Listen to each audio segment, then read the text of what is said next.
Now you know what utility data analysis is and the importance of initial data validation. Once you have uploaded your data to a platform or stored it separately in an Excel, the next step is to check if your data is complete. I am going to show you how you can generate completeness using Power Query. So we have this utility data that contains property, meter ID, meter type, start date, end date, usage and unit.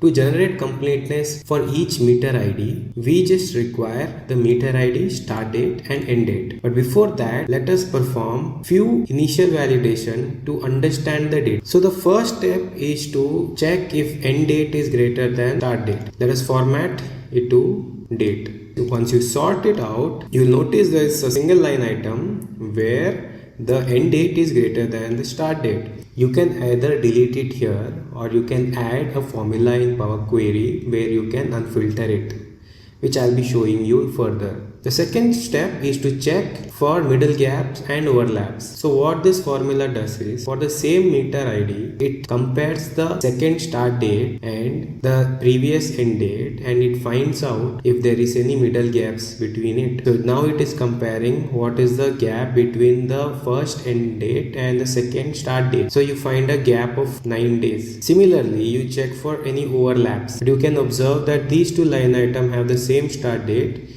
but one ends on 20th and another ends on 27th. So these are the middle gaps and overlaps you can perform to understand your data, because this will affect your completeness. One will show higher than 100% because it has two datas, because there is an overlap.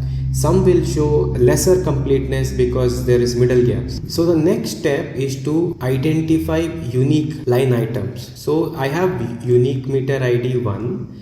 I have unique meter ID 2. So what this is it's nothing but the combination of meter ID, start date and end date.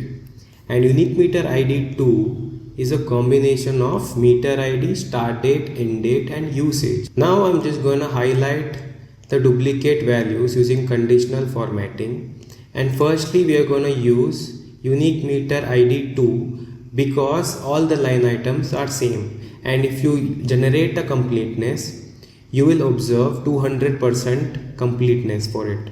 So what we do is we delete the duplicate values. We go to data and we just unselect all and just select unique meter ID 2, and all the duplicates have been cleared. And now we understand the duplicates as per unique meter ID, which is just meter ID, start date and end date. You can observe that these three line items and these three line items have same start date and end date, but the usage is different. So either you can understand your data, understand that this shouldn't be 0 and you can delete these line items here itself, or if you do not understand your data, you just want to keep your raw file as it is, you can have your completeness with it. There is no issue. For now I'm going to leave this line item as it is, and I will know that the completeness will be generated as 200%. So the next step is to convert this into table range.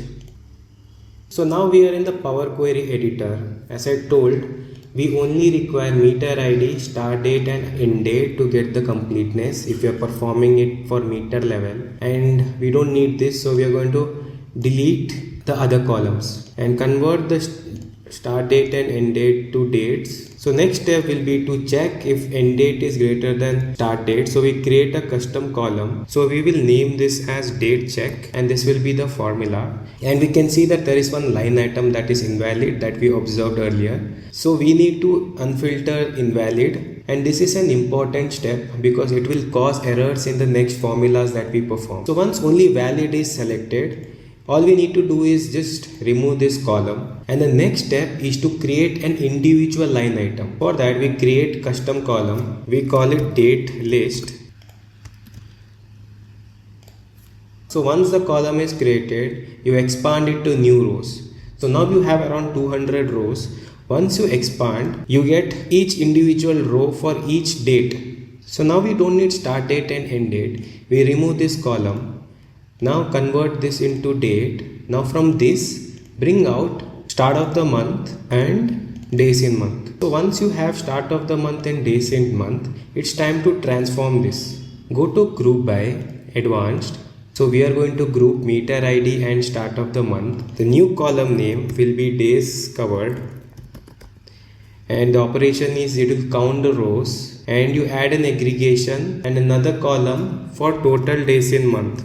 So what these two columns does is days covered checks how many days each meter ID has covered, and total days in month gives the maximum days in that particular month. Now we have meter ID, start of the month, days covered, total days in month. So the next step is to understand what is the completeness. So we name the new column as completeness. Completeness is nothing but days covered by total days of month.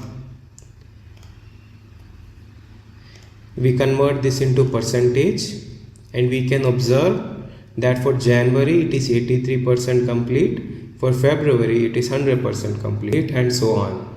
Now we do not need days covered and total days in month, so we remove this column. Now we go to start of the month and we pivot the column based on each month. Go to advanced option and select don't aggregate. So now we have here for every meter for each individual months the completeness given. The last step is to close and load. Let us call this meter completeness. Format it into percentage and find all the blanks and replace into 0. Now this step is important because when you try to generate property level completeness, the line items in Power Query does not identify null and you don't get the right answer. Now copy the table on another sheet. Let us call this property. Bring the property information like property and type. Use index match function to bring out the property information. Similarly, use the same formula to bring the type of the property. Now we are going to generate completeness as per property level and type. Now the same steps convert into table range. Go to Power Query editor. Now the first step is to unpivot the columns. We don't need meter ID this time. Select property and type. Go to unpivot columns and unpivot other columns. Now you get each line item for it with attribute and value. We group it based on property, type and attribute. We call this property completeness. We average it based on the value because value is the completeness, and we average it based on property, type and date. Attribute is nothing but date. Now the next step is to pivot the column. Select the date, go to pivot column, select advanced and don't aggregate. Now you have for each property, for each utility type is average completeness. Now the last step is close and load. Rename it as property completeness and we'll do a final check. For property A, for type electricity, we are going to average for January, where it is showing 79.35%, which is 79.35%. It matches and your generation is correct.